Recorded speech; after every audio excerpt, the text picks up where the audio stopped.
Bonsoir à toutes et à tous. Pour resituer un petit peu le contexte de cette soirée, on est dans le cadre du festival Les Menstrueuses, qui en est à sa 3e ou à sa 4e édition. Je pense qu'en réalité, c'est la 4e. C'est la 4e. Il y a débat. Et est-ce que la première édition confinée compte ou pas? On n'est pas encore sûr. Toujours est-il que c'est un festival qui décide de politiser la question des menstruations, de briser le tabou des menstruations et d'aborder la question des règles d'un point de vue politique, économique et social.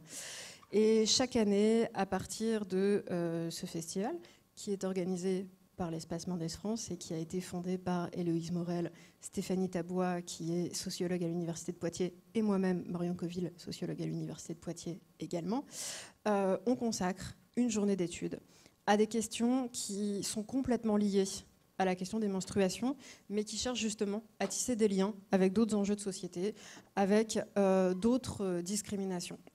Cette année, on a décidé de se pencher sur des discours généralement qu'on pourrait qualifier de conservateurs, voire réactionnaires, qui vont instrumentaliser la notion de biologie ou la notion de nature pour les utiliser justement dans des luttes conservatrices. Généralement dans l'idée que nos identités, nos modes de vie seraient contre nature, que les études de genre, par exemple, auraient pour projet de briser l'ordre du genre, oui, voire de nier la réalité scientifique ou la réalité biologique.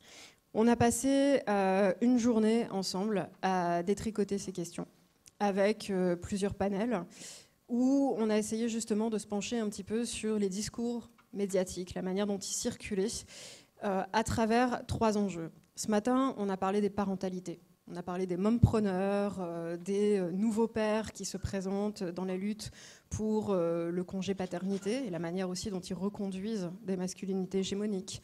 On a parlé de lutte anti-PMA. Et puis, pendant l'après-midi, on a plutôt parlé des conservatismes en ligne. Donc la manière justement dont ces discours conservateurs se diffusent sur les réseaux sociaux numériques, avec l'exemple de la lutte contre l'avortement, voire la manière dont les plateformes elles-mêmes sont conçues pour reconduire des discriminations. Et on a notamment parlé de modération et de modération automatique qui avait tendance à coder l'ensemble des contenus LGBTQI comme liés à la sexualité, à la pornographie, voire à la pédophilie. Et donc, la modération automatique se fait au détriment des identités LGBTQI. Et puis on a terminé sur un panel sur les mobilisations anti-trans. On a essayé justement de regarder comment les arguments essentialistes, biologiques, étaient utilisés à l'encontre des personnes trans, à l'encontre même de leur existence, de l'obtention de leurs droits, et comment en fait cette mobilisation n'était pas uniquement centrée sur les personnes trans, mais plus généralement était aussi anti-avortement, anti-contraception, anti-féministe, raciste, etc. Et on va terminer donc avec une conférence grand public de Thierry Hoquet, qui est philosophe des sciences, et je vais laisser Héloïse vous le présenter. Merci beaucoup Marion, quel esprit de synthèse, c'est parfait. Et bien ce soir on a le plaisir d'accueillir Thierry Hoquet, qui est philosophe des sciences à Paris-Nanterre, qui a beaucoup travaillé sur à partir de la biologie, en tout cas les pensées de la biologie, des théories de Darwin notamment. En tout cas, ça a été ses premiers travaux.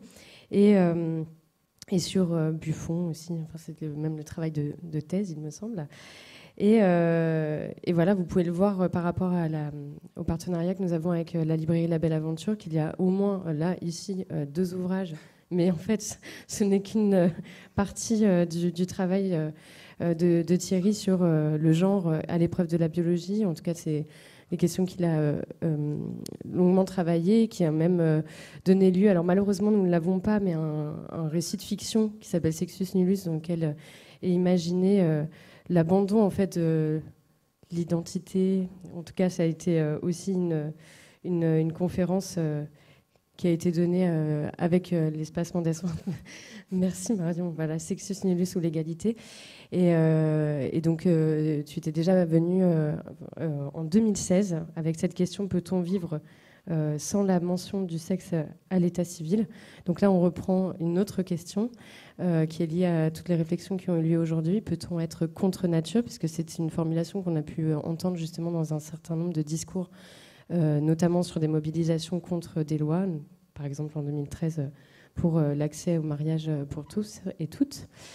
Et puis pour terminer, par rapport à tes travaux, il y a ce livre, Le Nouvel Esprit Biologique, qui revient aussi sur la façon dont les recherches en biologie, les sciences sont mobilisées par moments pour certains discours de société. Comment c'est imbriqué? Donc merci d'avance et à toi.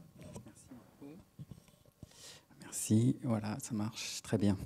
Alors, merci pour m'avoir invité à participer à ce marathon et me donner la chance de conclure la journée et va me demander de puiser des trésors d'énergie là où je ne sais pas encore où ils sont. Mais voilà, je me suis levé à 5 heures ce matin pour être là. J'ai écouté plein de présentations extraordinaires. Et là, j'avais juste envie de me coucher, mais c'est l'heure où je dois parler, donc voilà. Alors, peut-on être contre nature? C'est ce que je vais faire. Je vais lutter contre ma nature pour faire cette présentation.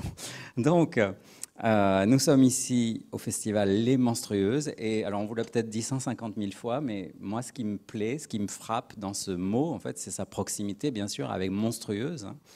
Menstrueuse, monstrueuse. Vous voyez comment il suffit de changer une lettre pour que, en fait, on passe d'un ordre à l'autre. On passe d'une réalité tout à fait banale, la menstruation, à quelque chose qui devient monstrueux, c'est-à-dire horrifique, qui fait peur, qui devient tabou, qu'on doit cacher, qu'on ne doit pas montrer. Voilà. Donc j'adore le fait qu'une petite coquille, finalement, permette de passer de l'un à l'autre. Je trouve qu'on est complètement dans le sujet ici du contre-nature et de la facilité avec laquelle on sort de l'ordre du normal. Parce que cette présentation ici, plus binaire que l'autre, permet de voir, puisque vous avez donc ces deux figures en miroir, un peu qui représentent différents visages, qui sont à la fois le même et l'autre. J'adore. Voilà, donc merci. Et alors, qui connaît ce personnage? Personne? Oui, allez-y. Vous pouvez nous donner son nom? Ouais, c'est ça, c'est un acteur qui joue dans la série Euphoria. Alors, si je me souviens bien, c'est Jacob Elordi, c'est un Australien. Et il a fait récemment beaucoup parler de lui dans les médias, parce qu'il est sorti comme ça, dans cette tenue. Alors, il y a beaucoup de choses à dire sur cette tenue, notamment le choix du bonnet avec le short, notamment le choix de ce pull couleur olive qui renvoie discrètement au latte, matcha latte qu'il doit avoir dans sa coupe. La voiture sur laquelle il est appuyé, qui manifestement ne sera bientôt plus autorisée dans la ville de Paris prochainement, ne répond pas aux standards écologiques. Mais ce n'est pas ça qui a fait parler. On a même soupçonné qu'il avait des claquettes chaussettes, ce qui ne me semble pas confirmé par la photo. Mais, donc il y avait énormément de choses à dire, mais ce qui a fait parler de lui et de cette photo, ce qui l'a même élevé au rang d'icône de la mode, c'est le fait qu'il est sorti avec ce qu'on appelle un sac à main de dame, donc ici, d'une marque de luxe célèbre. J'ai regardé le prix, ça vaut plusieurs milliers d'euros.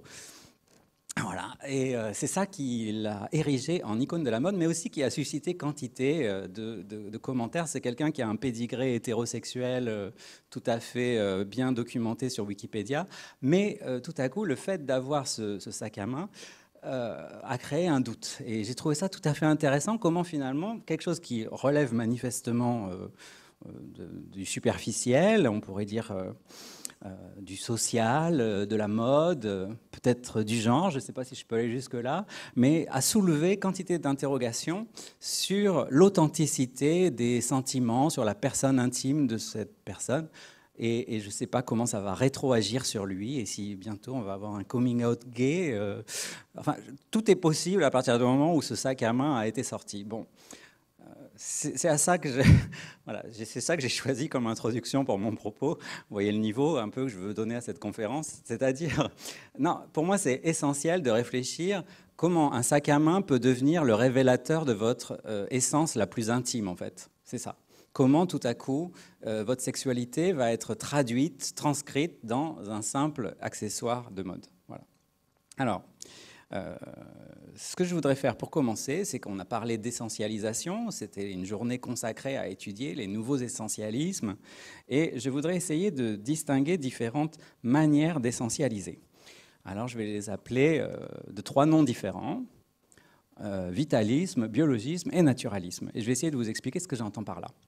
Alors, vitalisme, ça veut dire simplement dire de quelque chose que c'est vital, que ça a rapport avec la vie.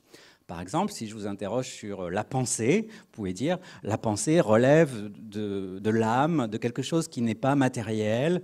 Donc on voit que là, on n'est pas dans la vitalité. Mais si je dis la vitalité, la pensée est une activité vitale, elle est faite par des vivants, les vivants pensent. Bon, on est dans le vitalisme.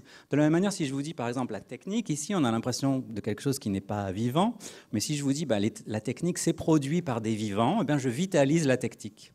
Je vais vous donner comme exemple des toiles d'araignée, des nids, des terriers, etc., pour vous expliquer en quoi la technique, in fine, est vitale. Donc on voit que c'est tout à fait général, ça ne mange pas de pain, mais c'est souvent important de le dire. Il y a des choses qui sont vitales, qui viennent du vivant, qui sont des caractéristiques du vivant, et c'est important de le rappeler. Le biologisme, c'est un peu différent, je crois. Ce que j'essaye d'identifier ou d'isoler par là, c'est tous les moments où on essaye de repérer une chose comme étant, in fine, biologique. C'est-à-dire, autrement dit, quelque chose dont la biologie a quelque chose à nous apprendre. Donc c'est lié, cette fois-ci, le biologisme, non pas à une affirmation tout à fait générale, mais au fait que c'est peut-être la biologie, plus que d'autres sciences, qui tient la clé de ces phénomènes. Par exemple, si je vous dis l'homosexualité est biologique, bien, vous comprenez que par là, je veux dire que ce ne sont pas les historiens, par exemple, qui vont me donner la clé, ou les psychologues qui vont me donner la clé de ce que c'est que l'homosexualité, mais que ça sera des réponses biologiques qu'on va essayer de donner en allant chercher dans les chromosomes, dans les hormones, etc. Enfin, naturalisme, ça fait référence à la nature, donc. Et à la nature, dans son sens, on pourrait dire prescriptif. C'est-à-dire, on va à ce moment-là essayer d'estimer si toutes ces choses qui sont vitales, qui sont peut-être biologiques, sont en quelque sorte naturelles. Et c'est là qu'intervient notre question du contre-nature. Être naturel ou ne pas être naturel, ça va être une question morale. Donc je vais essayer d'expliquer ces choses-là. Donc pour le dire autrement ou le répéter et l'expliciter, vitaliser, je dis c'est inscrire dans le règne animal, dire que c'est une propriété du règne animal. Voilà, la technique, c'est vital.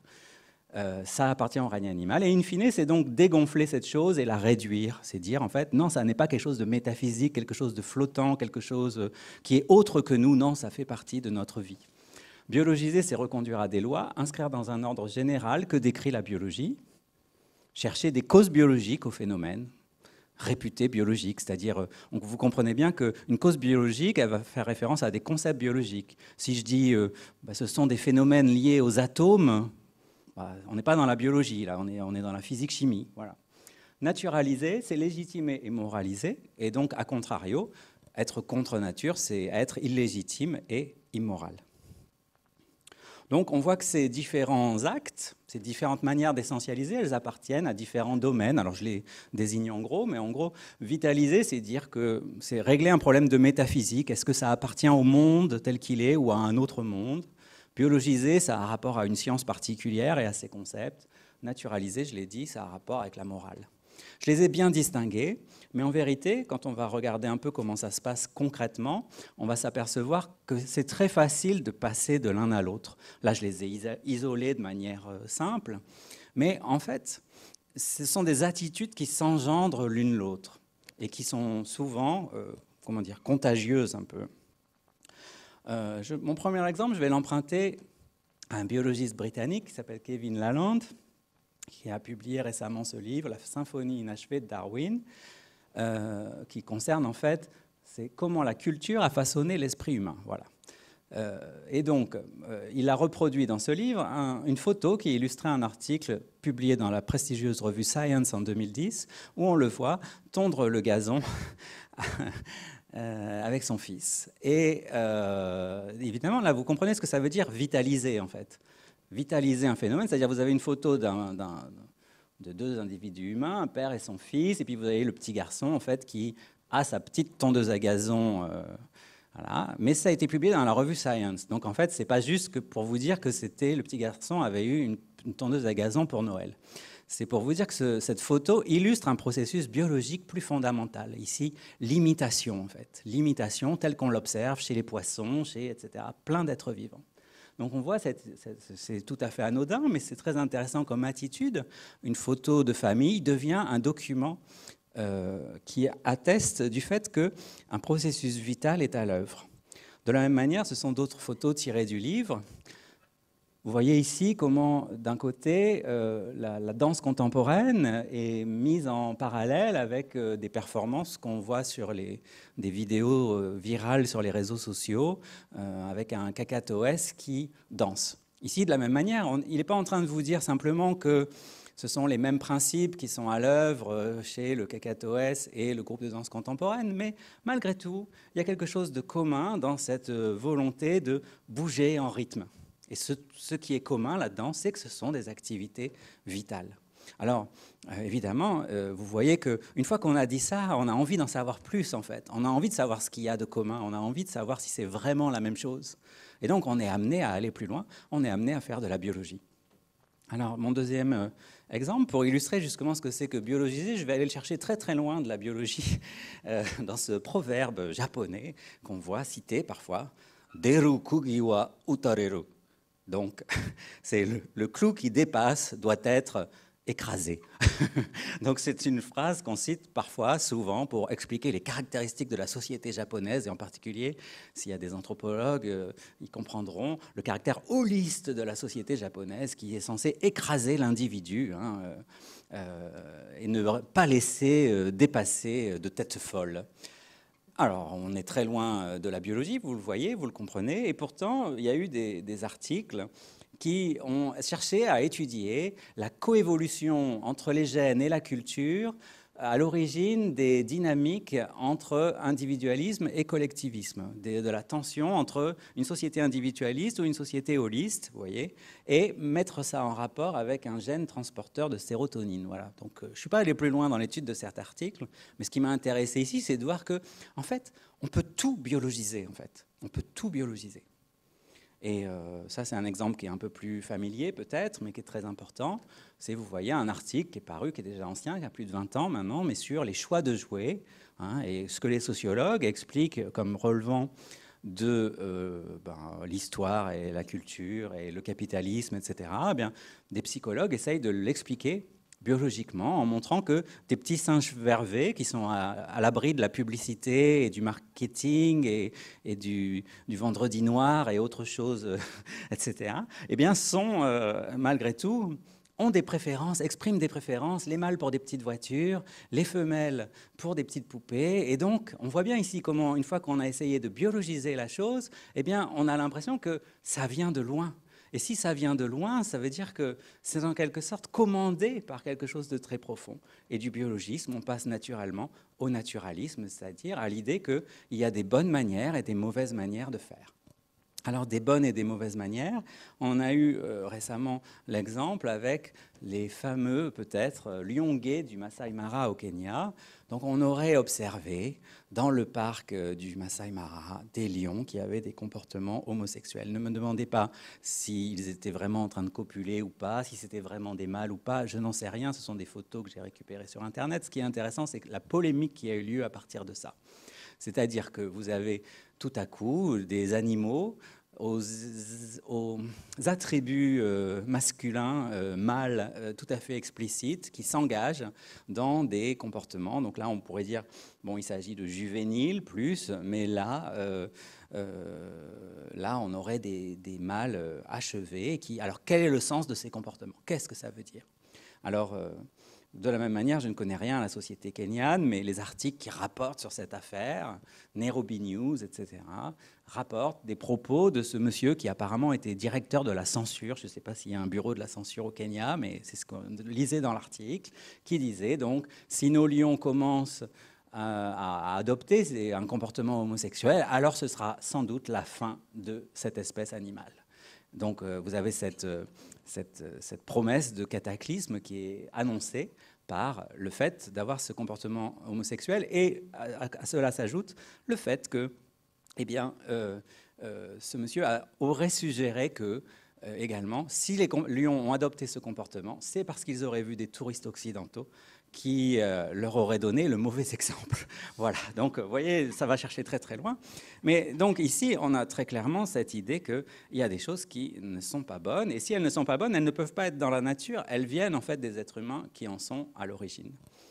Alors, on voit bien que, donc, concernant la question des biais, des moments où on peut se tromper, des moments où on peut aller trop loin, des moments où on peut donc ne plus simplement décrire mais prescrire, des moments où on risque donc d'essentialiser, je dirais, le vitalisme est déjà porteur de choix très importants. Quand je vous ai dit tout à l'heure, la pensée est quelque chose de matériel, de vital, il y a des gens qui peuvent penser le contraire, on est d'accord. Donc ce n'est pas complètement neutre, mais disons que on peut se tromper aussi là, mais on va dire que ça engage quand même relativement moins. En revanche, à partir du moment où on fait de la biologie, on va pouvoir avoir des hypothèses, des concepts qui eux-mêmes vont pouvoir se prêter davantage peut-être à l'intrusion de biais. Et s'agissant du naturalisme, eh bien là, c'est très étonnant parce que là, on voit par exemple sur l'exemple des lions qu'un comportement observé dans la nature n'est pas jugé naturel.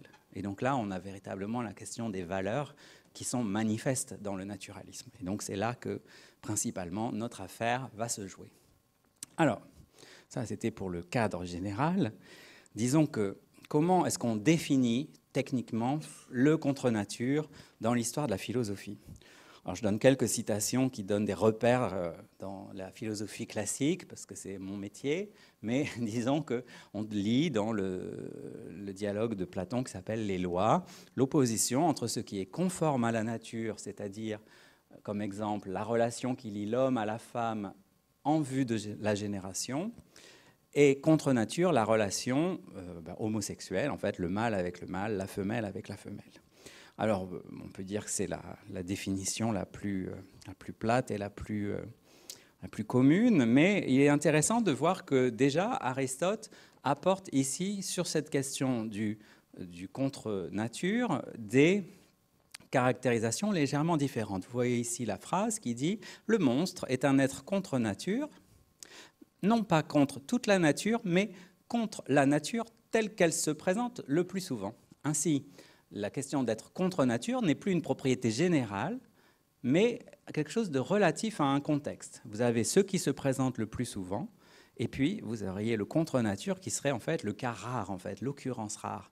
Car la nature étant éternelle et nécessaire, il n'y a pas d'être contre nature. Donc cette phrase est très étrange, puisqu'on vous dit d'abord que le monstre est contre nature, mais en fait il n'y a pas d'être contre nature, il y a simplement des occurrences rares.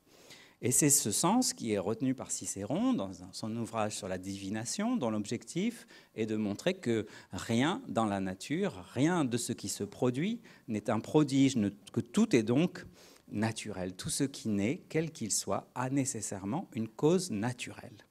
C'est-à-dire que même si Dieu veut vous foudroyer, ben justement, il va devoir utiliser une foudre.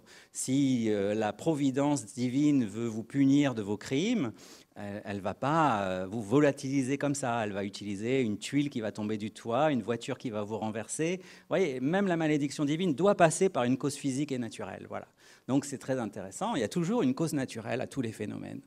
De sorte que si un phénomène existe contre la coutume, contra consuetudinem, il ne peut cependant exister contre la nature. Donc, c'est encore la même idée. Les phénomènes ne sont pas contre nature, ils sont juste rares. Ils peuvent heurter la coutume, et c'est tout. Et c'est en ce sens que Montaigne va parler à l'occasion de la naissance d'un enfant monstrueux. On va revenir sur ces définitions. Nous appelons contre nature ce qui advient contre la coutume. Rien n'est que selon elle, quel qu'il soit, que cette raison universelle et naturelle chasse de nous l'erreur et l'étonnement que la nouveauté nous apporte. Donc, ce qui est très intéressant dans cette affaire, c'est qu'encore une fois, le contre-nature n'est que ce qui nous surprend par sa nouvelleté. Donc, on en arrive à une idée, ce que j'appelle ici l'approche déflationniste du contre-nature. Ça veut dire qu'en fait, rien n'est contre-nature. Aucun monstre n'existe, aucun monstre né ne peut être contre nature. Un être n'a jamais rien de monstrueux, c'est juste un effet rare. Il n'y a rien de défectueux en soi, il est juste contre la coutume. Ainsi donc, si on en revient au premier, à la phénoménologie du monstrueux, si je puis dire, c'est-à-dire le fait qu'effectivement il y a des choses qui nous choquent, qui nous surprennent, qui nous horrifient même, eh bien, ces choses-là, nous est-il dit, dans cette approche déflationniste, elles ne nous choquent que parce qu'elles nous étonnent, d'où un nécessaire travail, non pas pour corriger les choses, puisque tout ce qui est tel qu'il doit être finalement, mais un travail pour corriger nos propres préjugés et pour donc nous rendre plus accueillants à ce qui est rare, à ce qui n'est pas commun. Donc, vous voyez ici que la définition du contre-nature arrive à une approche qui, finalement, vide l'idée de contre-nature de sa valeur, de sa fonction. Alors, du coup, il faut quand même préciser comment fonctionne le discours sur la nature. Puisque, du coup, là, on avait l'impression que nature était simplement ce qui se produisait la plupart du temps, et contre-nature, ce qui se produit rarement. Quelles sont les fonctions de ce discours sur la nature? Alors, Michel Foucault, d'abord, je vais voir plusieurs tactiques. Lui, il a révisé le texte de Platon en disant, finalement, dans le texte de Platon, on avait l'impression que Platon opposait des comportements hétérosexuels et des comportements homosexuels, en disant les uns sont selon la nature parce qu'ils visent la génération, les autres contre nature parce qu'ils ne visent pas la génération. Et Foucault explique que, en fait, cette distinction entre ce qui est selon la nature ou contre la nature n'est peut-être pas tellement les comportements en eux-mêmes, mais l'intensité avec laquelle ces comportements sont performés. C'est-à-dire ici, l'intempérance dans le plaisir, l'excès, vous voyez, en fait, ça serait ça, en fait, du coup. Les contre-natures, ça serait comme la différence entre la gourmandise et la gloutonnerie, si vous voulez, un peu. Voilà, quelque chose comme ça. Ça va trop loin, en fait. Donc, ce n'est pas forcément mauvais en soi, c'est le degré auquel on poursuit la chose qui fait que ça devient un peu pathologique, en fait. Ça serait ça. Donc, c'est déjà intéressant parce que là, on n'est plus sur le modèle du rare versus le fréquent. On est sur l'idée, en fait, du plat versus l'intense, en fait. Ça serait cette intensité qui serait répréhensible. On cite aussi parfois cette phrase d'un biologiste britannique qui dit « L'univers n'est pas seulement plus queer que nous ne le supposons, il est aussi plus queer que nous ne pouvons le supposer. » Alors, queer, ça veut dire plein de choses, ça veut dire mystérieux, complexe, bizarre, étonnant, inquiétant, etc. Je l'ai laissé en anglais parce qu'évidemment, l'idée du mot queer, elle était intéressante à garder ici.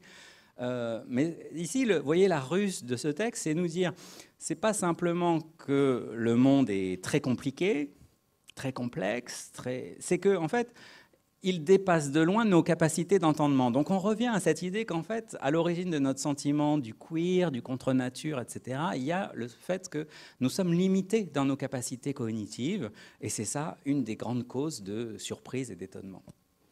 Donc, on revient sur cette idée. Et plus concrètement, donc, la biologiste suédoise Malina King, dans un texte que j'ai traduit dans ce volume, que vous pourrez trouver en bibliothèque, s'appelle « La nature queer ». En fait, elle fait le raisonnement suivant que je trouve intéressant. Elle dit « Les données de la biologie sont d'ordinaire convoquées pour justifier le racisme, le sexisme et l'homophobie. À partir de là, la référence à une nature queer, donc qui ne serait pas raciste, sexiste et homophobe en fait, cette référence à une nature queer ruse avec de tels usages ou mésusages de l'histoire naturelle. C'est-à-dire qu'en fait, l'idée de nature queer, c'est une manière d'aller chercher dans la nature des faits, des expériences qui dérangent les préjugés racistes, sexistes et homophobes. Alors, je vais l'illustrer donc par ce que j'appelle ici la stratégie du bestiaire queer. C'est une stratégie qui est en fait assez ancienne, on va le voir. Je vais commencer mon histoire en 1924, mais on va trouver des textes plus anciens. Ici, en 1924, dans le Corridon, André Gide explique que l'homosexualité n'est pas contre la nature, parce qu'en fait, on la rencontre partout dans la nature. On la rencontre dans certaines publications d'entomologie où on a découvert des scarabées homosexuels accrochés l'un à l'autre, deux mâles accrochés l'un à l'autre. Qu'est-ce que ça veut dire? Et puis on la rencontre, nous dit-il, voilà, quand un chien dans la rue, tout à coup, se jette sur votre jambe et se met à frotter sur vous. Voilà, qu'est-ce qui se passe? Qu'est-ce que c'est? Donc il y a cette sexualité comme ça débordante dans la nature, dont finalement l'homosexualité ne serait qu'un prolongement. Donc on voit ici il ne faut pas avoir peur de la comparaison avec les bêtes, parce qu'en fait, l'idée, c'est vraiment de vitaliser, mais plus encore de naturaliser ces comportements en montrant qu'ils sont extrêmement fréquents, extrêmement répandus dans la nature.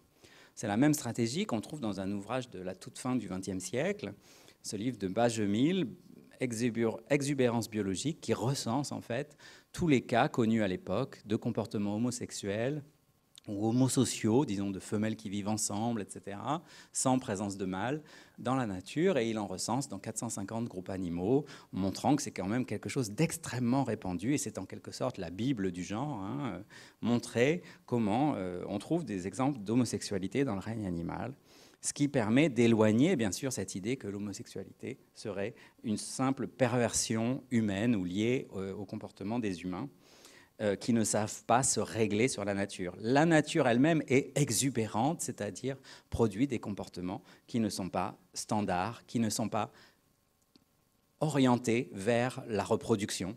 La nature elle-même est hédoniste. Voilà, en gros, la leçon.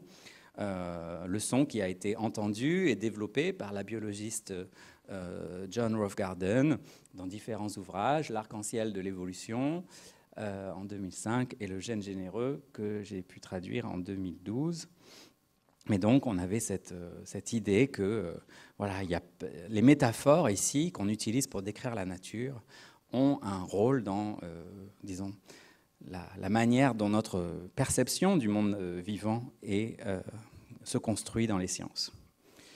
Alors, si je reviens sur Mélion, en fait, du coup, l'homosexualité dans le monde naturel étant tellement prégnante, écrasante, polymorphe, etc., la position de repli, c'est de dire, en vérité, il y a bien sûr des comportements homosexuels, mais il n'y a pas de préférence homosexuelle exclusive. C'est-à-dire qu'en fait, oui, bon, des mâles peuvent copuler ensemble, des femelles peuvent se frotter, mais ça ne sera jamais...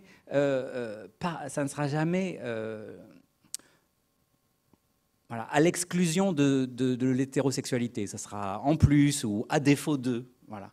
Donc cette idée qu'il n'y a pas d'homosexualité exclusive, de préférence homosexuelle exclusive chez les animaux, mais il y a quand même une exception, et c'est celle qui est représentée par l'image, c'est qu'on aurait fait des expériences sur des béliers gays qui, eux, auraient manifesté une préférence homosexuelle exclusive. Donc ça serait la frontière ici, démontrer qu'il y a bien ce cas. Donc si je fais la synthèse sur cette question du bestiaire queer, on voit que de Gide à Bajemil, en passant par en fait même des choses antérieures comme Schopenhauer dans sa métaphysique de l'amour, dans également les textes de Dawkins, dans les textes d'un biologiste militant homosexuel qui s'appelle Leveille, qui a publié The Sexual Brain en 1993, il y a une tentative de démontrer la nature biologique de l'homosexualité, ce que j'ai appelé ici une quête fantasmatique, entre guillemets et entre parenthèses, d'une homosexualité qui serait transculturelle, transhistorique, et qui irait des Grecs à nous en passant par les scarabées et les lions du Kenya, etc. Ou les pingouins qu'on a aperçus en couverture du livre de Roughgarden. Donc, on voit cette stratégie du bestiaire queer, elle est extrêmement développée, et vous comprenez bien que son but, c'est de montrer que quelque chose comme l'homosexualité n'est pas contre nature, mais au contraire extrêmement bien représenté dans la nature. Alors, là, j'ai pris un exemple très précis, l'homosexualité, mais plus généralement, quels sont les comportements qui sont visés par cette stratégie d'essentialisation ou de désessentialisation? On voit ici que, avec ces exemples biologisants, on va dans le sens d'une essentialisation, en fait, très forte.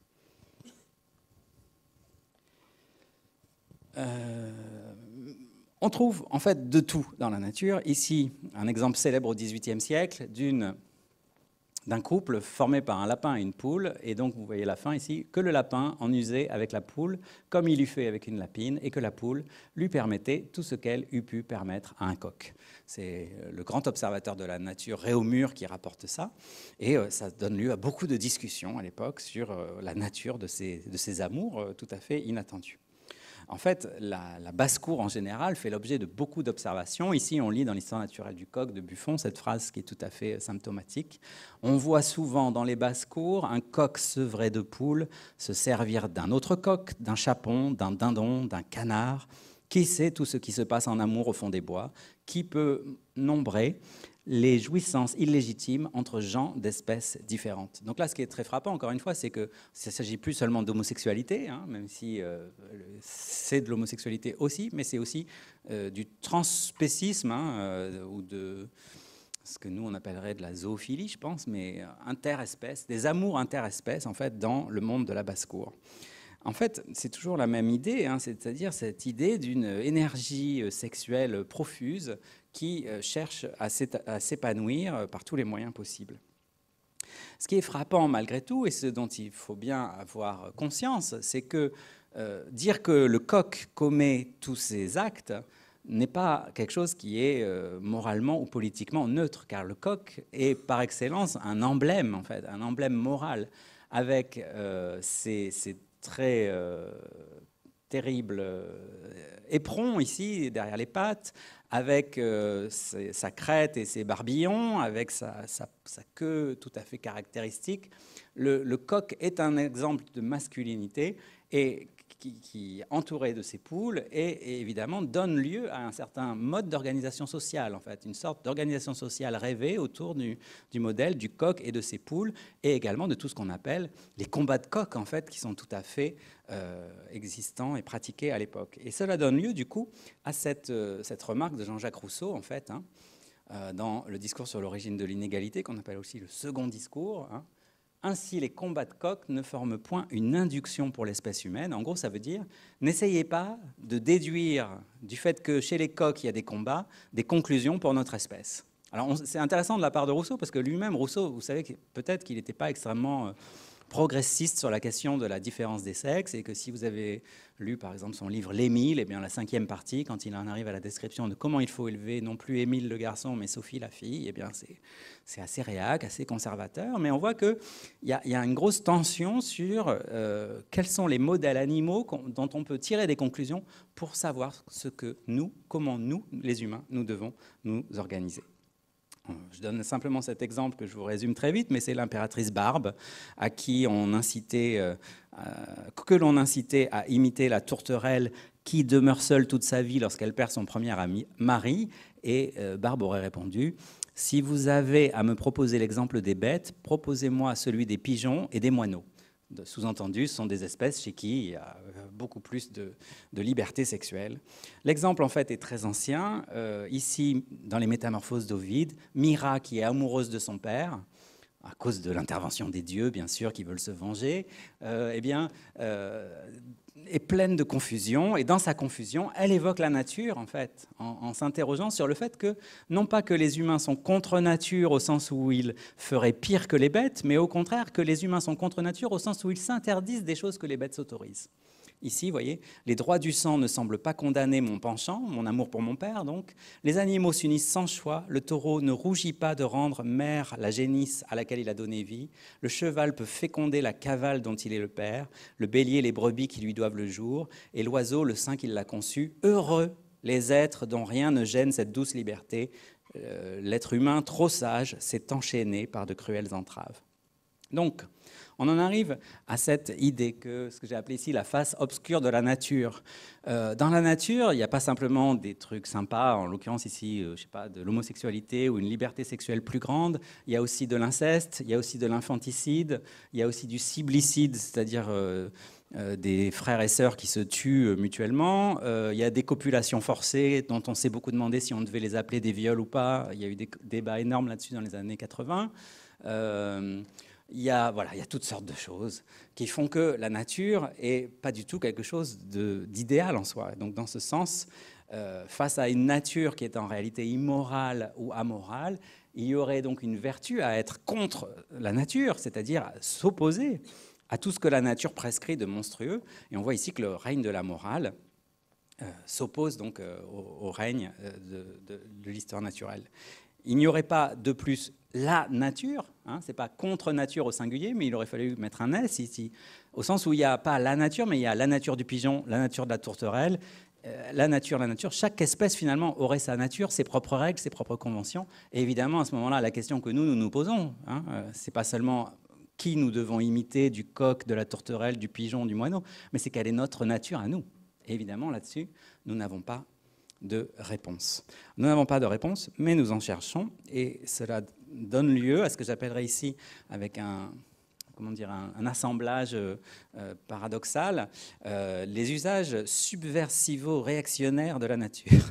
Alors c'est subversif et réactionnaire à la fois, c'est-à-dire c'est des gens qui veulent un peu déranger l'ordre établi, d'où le côté subversif, mais pour arriver à des conclusions pas forcément extrêmement désirables non plus. Donc, alors, je vais commencer bizarrement, alors que je ne mettrai pas du tout Diderot dans cette catégorie du subversivo-réactionnaire, mais ici, Diderot demande dans le supplément au voyage de Bougainville, le mariage est-il dans la nature? Et il conclut en disant, cette préférence, alors c'est soit le mâle préfère la femelle qui choisit le mâle, ou bien les deux qui se choisissent mutuellement, mais cette préférence se remarque non seulement dans notre espèce, mais encore dans d'autres espèces d'animaux. En effet, regardez ce nombreux cortège de mâles qui poursuivent une même femelle au printemps dans nos campagnes et dont un seul obtient le titre de mari. Okay, donc le mariage défini ainsi comme préférence mutuelle que l'on s'accorde, voilà, serait dans la nature, mais question suivante, et la galanterie en fait, c'est-à-dire là, qu'est-ce qu'il en reste? Ces considérations sur le mariage est-il dans la nature nous invitent à aller voir un peu plus loin. Alors je vais prendre quelqu'un qui est... Le livre est un peu ancien, mais il me semble symptomatique, en tout cas en langue française, de ce courant, qui consiste à essayer de voir ce que serait une approche darwinienne de la vie quotidienne. Donc Michel Raymond, qui est professeur, chercheur dans un laboratoire de Montpellier de biologie humaine, évolution humaine, le système dans un chapitre intitulé « Système de reproduction et système politique », il se demande en tout cas pourquoi l'État se mêle de l'organisation familiale, en particulier pourquoi l'État se mêle d'édicter, on a parlé, pourquoi l'État se mêle de régler les identités sexuées, par exemple, avec les changements d'état civil, etc. Mais là, la question est plus large, c'est pourquoi l'État se mêle de régler le mariage. Et notamment en restreignant, donc, alors vous voyez le point de vue mâle qui est adopté, mais ça, c'est pas si grave finalement, en restreignant le nombre de femmes autorisées par homme, c'est soit 1, soit 0. Voilà. On ne peut pas en avoir plus. Pourquoi ? Voilà la question. C'est la question que pose le biologiste, en fait, celui qui veut biologiser. Celui qui veut biologiser, il interroge les institutions en disant « mais pourquoi ?» Et là, vous voyez que l'argument biologisant, en fait, alors j'ai eu déjà des discussions avec lui, mais il m'a expliqué qu'il ne prenait pas la défense du harem, mais bon, on va dire la phrase.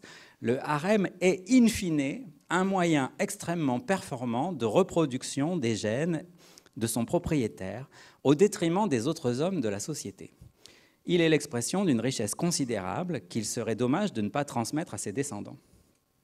Vous êtes riche et puissant, vous pouvez donc monopoliser plus de femmes en moyenne que vos contemporains. Cette polygénie vous permet de reproduire vos gènes dans des proportions bien plus importantes que si vous n'aviez qu'une seule femme par homme. C'est la moyenne pour toutes les populations humaines, du fait du nombre égal d'hommes et de femmes à la naissance, mais rien ne nous oblige à nous régler sur cette... Vous voyez, la nature, elle est où? Elle est dans le fait qu'il y a à peu près autant d'hommes que de femmes qui naissent. C'est comme ça qu'on justifiait dans l'Europe chrétienne du XVIIIe siècle la monogamie, en fait. Il y a à peu près autant de femmes et d'hommes qui naissent, et donc c'est normal que chacun ait sa chacune, et c'est tout. Mais là, Raymond, il prend un autre point de vue. Il dit, en fait, on peut aussi concevoir une société où un homme riche peut entretenir plus de femmes et a le patrimoine pour cela, et donc on pourrait... Alors, vous voyez, c'est sur une ligne de crête. Ce n'est pas une apologie de la polygynie, du harem, mais c'est en tout cas, c'est pour ça que c'est subversif et réactionnaire à la fois. C'est un peu... et pourquoi finalement la monogamie? Et en même temps, c'est pour vous dire, en fait, le harem, pourquoi pas en fait? En tout cas, c'est ce qu'on retient quand on a cette lecture. De la même manière, ici, toujours sur une ligne de crête, il est normal d'exclure les filles de l'héritage pour une raison reproductive fondamentale. En fait, en gros, les hommes se reproduisent, ont un potentiel de reproduction plus grand que les filles, etc. Donc, il vaut mieux ne pas peut-être trop éclater le patrimoine. Enfin, oui. J'ai du mal à suivre ce raisonnement, mais en tout cas, ce qui est intéressant, c'est de voir qu'une fois encore, on utilise des données sur la reproduction pour vous dire, ben, après l'héritage, pourquoi, etc. Subversivo-réactionnaire. De la même manière, quand on en vient aux questions femmes-hommes, quelle différence? La question à 200 000 €, la préférence pour le rose est-elle culturelle? Alors, ce discours sur la construction du genre aujourd'hui monnaie courante est même devenu un lieu commun. En soi, il ne s'agit pas là d'une justification, mais cela représente un frein pour évaluer sereinement les limites éventuelles de cette construction. Donc en gros, la sociologie et l'histoire ont gagné la partie. Tout le monde pense que la préférence pour le rose est une affaire culturelle. Peu importe si c'est vrai ou si c'est faux, ce qui est important, c'est que pour un biologiste, on ne peut plus tester l'hypothèse biologique selon laquelle ça serait biologiquement déterminé, justement. On ne peut plus biologiser la préférence pour le rose. Certes, il serait étonnant que la culture, l'éducation ou d'autres facteurs sociaux n'aient effectivement aucune influence sur la différence de genre. Mais il serait non moins surprenant qu'il n'y ait pas une quelconque empreinte biologique s'agissant d'un aspect aussi fondamental que la différence mâle-femelle qui existe depuis des centaines de millions d'années dans le monde animal. Je ne suis pas sûr qu'on parle de la préférence pour le rose, là, parce que sinon, je ne sais plus, je ne comprends plus. Mais enfin, vous voyez, quoi, l'idée que des choses culturelles, en fait, peuvent avoir traduit une empreinte biologique. Alors, ce ne serait pas le biologique qui serait cause du culturel, mais ça serait, on revient à cette idée de coévolution, en fait, hein. De la même manière qu'on peut l'illustrer dans le fait que les peuples avec une activité pastorale, qui avaient des troupeaux, donc, ont coévolué une tolérance au lactose au-delà du sevrage. Et donc, vous avez des processus comme ça qui sont à la fois biologiques et culturels. Et donc, lui, en tant que biologiste, il réclame le droit d'étudier la partie biologique. Mais on a du mal à se dire que ce n'est pas aussi pour faire la nique aux sociologues et aux historiens en leur expliquant que, finalement, la biologie a quelque chose à dire là-dessus. Donc, du coup, être contre nature, ici, prend un autre sens, je dirais. Les institutions qui caractérisent la norme sociale, telles le mariage monogame, nous sont données dans une sorte d'évidence. Cependant, à bien y regarder, elles ne sont en rien prescrites par la nature, c'est ce que nous dit l'approche subversive ici. La nature peut être tirée dans différents sens. Pour les uns, la nature semble encourager d'autres normes sociales, telles que la polygynie ou le régime du harem, associant un mâle à différentes femelles. J'ai pris les termes mâle-femelle ici à dessein, hein, mais c'est un homme et des femmes en fait. Hein. Est-ce pour autant une norme sur laquelle il faudrait se régler? Voilà. Donc, jusqu'à quel point on tord la biologie, jusqu'à quel point on tord la société de manière à la rendre conforme à une biologie, et quelle biologie? J'approche de la fin de mon intervention, rassurez-vous, mais simplement, voilà, je voudrais reposer cette question. Essentialisme ou anti-essentialisme? Quelle est la bonne stratégie finalement? De quoi est-il légitime de se demander si c'est naturel ou biologique? Parce qu'il y a des choses pour lesquelles on se demande si c'est naturel ou biologique, la sexualité par exemple, le fait de porter un sac à main par exemple. Mais il y en a d'autres où on ne se demande pas si c'est naturel ou biologique, mais par exemple aller au musée, vous voyez. Donc, mais ce qui est intéressant, c'est de voir qu'il y a plein de compétences qui sont hybrides en quelque sorte, où il pourrait y avoir débat en tout cas. Par exemple, l'orientation dans l'espace, est-ce que c'est biologique ou pas? Est-ce que ça a un sens de se poser cette question? Les choix de jouets, on l'a vu avec les petits singes là. A priori, moi, je n'aurais pas dit, mais en fait, il y en a qui ont l'air de penser que oui, que ça a du sens de se demander si c'est biologique. Les choix d'objets sexuels, ça je l'ai évoqué. Les compétences en mathématiques, le fait d'être musulman, juif ou chrétien, est-ce que c'est biologique? En apparence, non, mais est-ce qu'on en est si sûr finalement? Regarder du porno ou du rugby, aimer la Reine des Neiges, jouer à Civilisation ou à Mario, tricoter. J'ai pris tricoter parce que c'est un exemple que prend souvent Pierre-Henri Gouillon, qui est un biologiste du Muséum d'histoire naturelle, où il dit En fait, vous voyez, en ce moment, il y a beaucoup de femmes politiques qu'on filme en train de tricoter ou de faire du crochet pendant des réunions importantes et elles expliquent que ça leur permet de se concentrer. Mais en fait, en gros, ce que disait Gouillon, c'est simplement, si on fait une corrélation entre, si on demande peut-être à une intelligence artificielle de nous dire, est-ce que c'est une activité qui est corrélée au chromosome XX ou au XY, il y aurait une forte probabilité que la corrélation XX sorte, en fait. Et donc, quand une corrélation est si forte, est-ce qu'on est vraiment sûr que ce n'est pas biologique? Voilà. Bon. Alors, faire ses lacets, est-ce que c'est biologique ou pas? Vous voyez, il y a plein de choses. Donc, voilà. Et simplement ici, là, je vais entrer sur un terrain délicat. Donc, c'est ma dernière diapo. Je vais la dire très vite pour passer à autre chose et recevoir vos tonnerres d'applaudissements. Mais voilà, il me semble qu'il y a quand même un problème dans notre affaire et dans la manière dont nous abordons différentes questions. Premier point, nous refusons assez globalement, c'est un nous dans lequel je vous inclus d'office, mais nous refusons assez globalement l'essentialisme, les essentialisations quand il s'agit de solidifier la différence des sexes, de biologiser femmes et hommes, d'expliquer les différences de compétences entre YEL. Là, on est d'accord, dès qu'on commence à biologiser tout ça, si on vous dit la compétence en maths, c'est biologique, les gens vont un peu freiner, grincer des dents, etc. Ouais, moi, je suis comme ça, en tout cas. Mais quand il s'agit des populations LGBT, des personnes LGBT, la référence à la nature et l'argument de l'essentialisation devient, il me semble, plus acceptable. Je vous ai parlé de la biologisation de l'homosexualité, par exemple, ça ne vous a pas choqué plus que ça, en fait. Quand, il y a quelque temps, un président de la République, à la suite d'un attentat homophobe en Floride, avait dit « L'homosexualité est un choix de vie qui doit être respecté », il s'était fait détruire sur les réseaux sociaux. Tout le monde lui a expliqué que l'homosexualité n'était pas un choix de vie. Et donc on voit bien ici comment, parce que l'idée que c'est ma nature, en quelque sorte, je suis ce que je suis, parce que cet argument soutient l'idée que je suis ce que je suis, non pas en raison d'un choix, mais en raison de quelque chose de plus profond, on a l'impression que sur ces questions-là, l'argument de l'essentialisation est plus pertinent. En tout cas, il est souvent, il me semble, invoqué, évoqué, et mettre les deux en contradiction, enfin les deux niveaux en contradiction, pour moi c'est un problème, c'est-à-dire en gros, est-ce que finalement on peut être essentialiste pour un sujet et pas sur l'autre? Donc, est-ce qu'on doit parler dans le deuxième cas d'une forme d'essentialisme tactique ou stratégique, et est-ce la bonne stratégie? Voilà. J'entends bien en fait ce qui se dit quand on fait référence à un gène gay ou à je sais pas, un cerveau trans ou je sais pas, toutes les manières de biologiser qu'on peut trouver sur toutes les questions de sexualité et d'identité sexuée. Voilà, j'ai peur parfois, en tout cas, et c'est ce que je veux dire dans ma dernière diapo, j'ai peur parfois que les prétentions biologisantes des biologistes, c'est-à-dire leur désir de tout réduire à leur science finalement, ne rencontrent parfois nos propres rêveries naturalistes, c'est-à-dire peut-être notre volonté de nous blottir et de nous reposer dans l'idée qu'en fait, nous ne sommes pas responsables, c'est la nature, et tout va très bien comme ça. Merci beaucoup.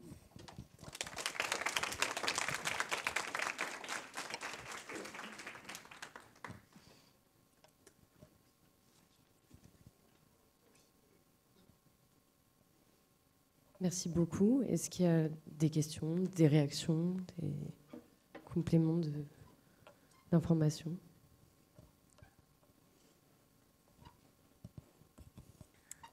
Merci beaucoup. J'ai perdu ma voix au cours de la journée, mais merci beaucoup pour votre présentation qui était hyper intéressante. Je vais rebondir juste sur la fin de votre présentation et pour effectivement peut-être entrer un peu en contradiction avec l'idée enfin, ce nous-là, où je suis d'accord avec vous sur le fait que c'est on se sert de l'essentialisme dans un sens stratégique et notamment au sein d'une partie de la communauté LGBTQI. En même temps, il y a aussi quand même toute une partie, mais qui est moins acceptable socialement, qui est peut-être moins entendue, des théories politiques, et je pense au lesbianisme politique, par exemple, qui revendique le fait que c'est un choix, en fait, de ne plus relationner avec des hommes dans un système patriarcal et hétéronormatif, quoi. T'as compris ce que vous disiez de politique Lesbianisme politique. Il y a toute une tradition aussi quand même qui est, mais qui du coup, enfin voilà, est aussi a peut-être moins de presse, mais à l'intérieur de la communauté LGBTQ, il y a aussi quand même une défense du fait que c'est un choix politique en fait. Bien sûr. C'était juste ma remarque. Oui, c'est très important. Et j'y pensais justement tout à l'heure. Je crois que c'était la présentation de Maud, si je ne m'abuse, mais sur le fait que elle disait que une personne trans n'a pas de sexe en fait, hein, que n'est pas alignée sur. Et ça m'a fait penser justement à la lesbienne n'est pas une femme, en fait, c'est-à-dire que cette volonté de ne pas être. C'est paradoxal en fait quand Monique Wittig a dit la lesbienne n'est pas une femme. Ça demande toute une élaboration pour comprendre en quel sens. Et effectivement, c'est une volonté de mettre la... Alors, est-ce que femme est une catégorie biologique dans cette phrase? Je ne crois pas, en fait. C'est d'abord une catégorie politique, en fait. C'est-à-dire la femme, c'est celle qui est engagée sur le marché au sexe, c'est-à-dire qui a été, en quelque sorte, qui a acheté la sécurité pour... voilà, enfin, en échange de services sexuels. C'est toute une conception de ce que c'est que le régime matrimonial, ou je devrais dire patrimonial, c'est-à-dire de l'échange des femmes, etc. Donc, quand elle dit, Wittig, la lesbienne n'est pas une femme, femme n'est pas alignable sur le concept de femelle. C'est un concept qui est déjà historique, politique, social, extrêmement fort. Donc voilà, de la même manière, je vais dire, quand Beauvoir dit on ne naît pas femme, on le devient, femme ici, ça veut pas dire seulement femelle, ça veut dire plein d'autres choses. Donc ici, j'en ai pas parlé, mais c'est très important qu'effectivement cette question de qu'est-ce qu'un homme et qu'est-ce qu'une femme, et est-ce que ce sont des concepts biologiques, homme étant le mâle de l'espèce et femme la femelle de l'espèce. Je crois qu'on personne, enfin, alors encore une fois, je vais vous tous vous inclure, mais tout le monde sera d'accord pour dire que ça va pas en fait. C'est pas juste ça. Et pourtant, dans une grande partie des débats, il y a cette volonté d'aligner ou d'écraser les concepts d'homme et de femme sur l'idée du mâle et de la femelle en fait. Donc c'est une manière de court-circuiter tout l'édifice socioculturel pour le biologiser et nous réduire à un déterminant biologique, en fait.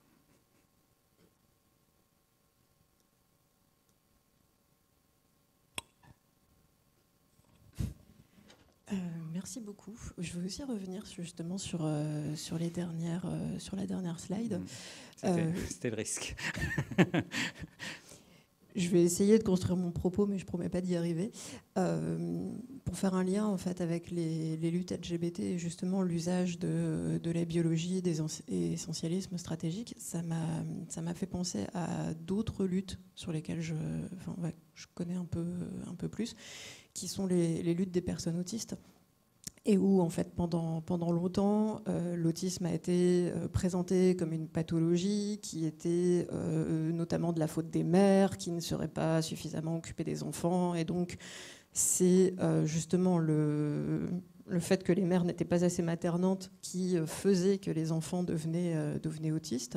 Et au moment où on a commencé à avoir des recherches plutôt de l'ordre de la biologie, des neurosciences, du stade développemental des enfants et des fœtus, on a commencé justement à parler de cette notion de cerveau autiste et de développement de l'autisme au stade même du fœtus. Et où justement des parents d'enfants autistes, mais aussi des personnes autistes elles-mêmes, se sont aussi appropriés ces arguments pour dire, vous voyez, en fait, c'est pas une maladie, on n'est pas malade, en fait, c'est la nature, c'est biologique. Et au même moment, on a commencé aussi à voir les recherches qui se sont appropriées cette idée-là, avec l'idée que si c'était naturel, il y avait peut-être un gène de l'autisme, et que s'il y avait un gène de l'autisme, on allait peut-être pouvoir développer des tests pour proposer aux parents et plus précisément aux femmes enceintes de faire les tests pour potentiellement justement éviter d'avoir des personnes autistes. Et donc finalement, à partir de ces arguments-là, on en arrivait à des politiques potentiellement eugénistes en fait. Et voilà, c'est le mot-clé qui m'est venu à la fin. J'ai dit tiens, l'eugénisme, est-ce que ça n'aurait pas une place aussi dans ces discours-là et dans les enjeux d'essentialisation? Bien sûr. C'est une comparaison dont je te laisse la responsabilité, mais qui est voilà, parce qu'elle pose plein de questions extrêmement complexes. D'abord, peut-être parce qu'il faut rappeler que l'homosexualité elle-même a été rangée dans les maladies mentales, enfin, donc elle faisait partie. Et que d'ailleurs, du coup, un enjeu de lutte, ça a été de sortir l'homosexualité de ces catégorisations-là, mais pas complètement, parce qu'il faut pouvoir aider les personnes qui se sentent en difficulté par rapport à ça, ou qui le vivent mal, en fait, et qui ont besoin d'aide. En fait, il y a cette dialectique de dedans-dehors, de la fonction et des vertus également, j'allais même dire, du statut ontologique de ces catégories, c'est-à-dire qu'est-ce qu'elles décrivent comme réalité. Est-ce que ce sont des réalités historiques ou pas? Est-ce que ce sont des constructions sociales? Oui, évidemment, en un sens très fort, mais en même temps, ce sont des constructions sociales dont on sent qu'elles ont un fondement naturel, ou en tout cas qui ont une forme de réalité à laquelle on est attaché. Donc ça, c'est très intéressant.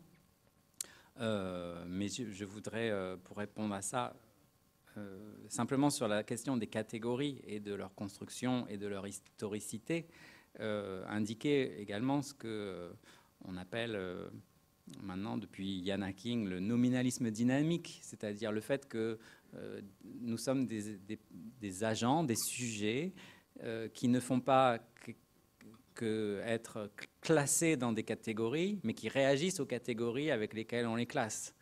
Donc, quand des nouvelles catégories sont proposées pour décrire le monde humain, les individus, les sujets ne sont pas passifs par rapport à ces catégories. Ils s'identifient, ils rejettent, ils s'approprient, ils contre-catégorisent. Donc, tout ça, c'est très important, bien sûr, et ça fait partie, comment dire, de la... Comment dire, ce que j'appellerais la merveille du monde social, en fait, hein, c'est-à-dire du monde social humain. Hein, je ne crois pas que les catégories, les populations animales qu'on classe, qu'on typifie, réagissent de la même manière. Hein. Enfin, c'est pas que je ne crois pas, je suis persuadé qu'elles ne réagissent pas de la même manière que les humains réagissent au langage. Donc ça, c'est très important. Et sur la question de l'eugénisme, je dirais... j'ai toujours envie d'être, pareil, un peu déflationnisme sur l'eugénisme, parce que c'est un peu une figure du mal absolu. Mais simplement dire, être eugénique, ça veut dire avoir envie d'avoir un bel enfant. Voilà. Alors, qu'est-ce que ça veut dire, un bel enfant? On voit que... Bon, vaut mieux pas trop laisser de choix aux parents sur ces questions-là, parce qu'on risquerait d'être surpris ou déçu. Voilà, donc là, finalement, le système avec lequel on fonctionne aujourd'hui, qui est plus ou moins celui de la loterie génétique, hein, globalement, a quand même ses défauts, mais a aussi quand même certaines qualités, en évitant trop de choix. Voilà. Oui. J'ai commencé en disant que je m'excuse si je m'en veux mieux de la réponse, parce qu'on m'a dit qu'il fallait que je parte à -20 et je me rends compte que c'est dans 5 minutes. OK. Ça dépendra de la longueur de la question. Elle n'est pas trop longue. Je me pose la question du pouvoir, en fait, parce que là, je vois cette phrase de conclusion qui dit « nos propres rêveries naturalistes ». Et en tant que personne qui est à la fois transsexuelle et homosexuelle, j'ai envie de dire, je n'ai pas de rêverie naturaliste. Et quand on fait l'histoire de ces catégories, et particulièrement l'histoire de la transitude, on voit que l'on parle que l'on parle d'inversion, avec ce modèle presque spirituel, que l'on parle de troubles sexuels, que l'on parle de troubles de l'identité de genre, aujourd'hui de dysphorie. Les personnes trans répondent tout simplement aux personnes cis ce qu'elles ont envie d'entendre pour avoir le droit de vivre leur vie comme elles le veulent et sans s'expliquer. Et on n'a pas besoin, par exemple, On le sait, en matière, pour prendre l'exemple de l'avortement, on n'a pas besoin d'un trouble dysphorique de l'accouchement pour expliquer qu'une femme peut avoir envie, ou un homme trans peut avoir envie d'avorter. Donc à ce niveau-là, moi, j'ai vraiment cette question qui me vient, parce que on pense la stratégie des personnes LGBT, c'est la stratégie des personnes cissexuelles, en l'occurrence, qui se pose pourquoi la voir ainsi, en fait. On pourrait tout aussi bien faire l'économie de tout ce système et ne pas avoir de problème à ce niveau-là. Je ne sais pas à quel niveau vous répondre. Mon premier sentiment, c'est que il y a plusieurs paroles trans, je pense. Il y a plusieurs manières de vivre sa transitude, comme vous l'avez appelé, il me semble, hein, c'est-à-dire, justement, tout à l'heure, vous rappeliez que j'avais écrit Sexus Nullus, c'est-à-dire un monde où on n'identifierait plus les enfants d'après leur genre. Bon, j'ai eu des protestations de personnes trans qui m'ont dit mais moi, je ne veux pas de ce monde-là. Moi, je veux être une femme avec des marqueurs de genre féminin. Je veux être un homme, etc. Donc, il y a beaucoup de trajectoires possibles. Et ça, je pense que c'est un grand apport de la militance trans des dernières décennies, c'est d'avoir justement pluralisé ces modèles, d'avoir jeté à bas l'idée de dysphorie de genre avec simplement l'idée d'être une personne d'un genre enfermé dans un corps de l'autre sexe. Tout ça, ça n'est, voilà, j'entends bien, c'est-à-dire cette idée que c'était la parole obligatoire des personnes qu'il fallait pour obtenir le changement d'état civil, etc. Mais aujourd'hui, il est clair que tout le monde toutes les personnes trans ne s'engagent pas dans des trajectoires trans avec le même objectif final, avec la même métaphysique derrière. C'est en ce sens que je dirais, il y a malgré tout, c'est peut-être pas des rêveries naturalistes, mais il y a quand même des rêveries quand même, c'est-à-dire au sens d'une image de soi en fait, que l'on veut, et qui n'est pas le propre des personnes trans, hein, bien sûr. Toute personne cis aussi a des rêveries sur la manière dont elle veut performer son genre, vivre son genre, penser son identité. Donc c'est là-dessus que j'insisterai. Sur le fait qu'il y ait des régimes de pouvoir, voilà, vous n'avez pas besoin de moi pour vous le dire, ça va. Voilà, comment dire, c'est moi qui suis dans une rêverie, en fait, dans une rêverie au sens où je pense que je rêve d'un monde où, finalement, peut-être les institutions seraient moins pesantes, voilà. Donc, ce que vous appelez le pouvoir, moi je l'appelle les institutions, au sens où pour moi, parler d'institutions, c'est une manière de dire il y a des choses sur lesquelles on peut travailler, voilà. Il y a des niveaux sur lesquels on peut agir, alors que le pouvoir, pour moi, c'est trop large. Donc, peut-être penser en termes d'institutions. Et de fait, il y a une opérativité des luttes sociales sur les institutions. On en a quand même... je veux dire, il faut faire les bilans positifs aussi. On pense ce qu'on veut du mariage pour tous, etc. Mais ça a eu lieu.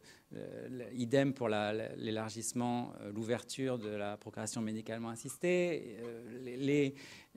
Alexandre Jaunet l'a dit tout à l'heure, même si c'était du bout des lèvres, mais le fait que aujourd'hui, pour changer d'état civil, la procédure avait été considérablement allégée et il n'y avait plus besoin de témoignages de médecins. Donc il y a quand même des choses qui se passent au niveau des institutions et qui, à mon sens, elles ne sont pas négligeables. Et elles sont obtenues par l'effet des luttes. Donc je ne nie pas le pouvoir. Mais voilà. Merci. Bon voyage.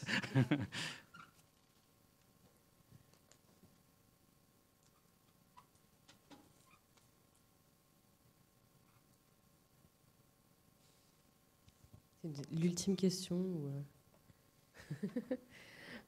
Bon, en tout cas, merci beaucoup Thierry pour cette conférence.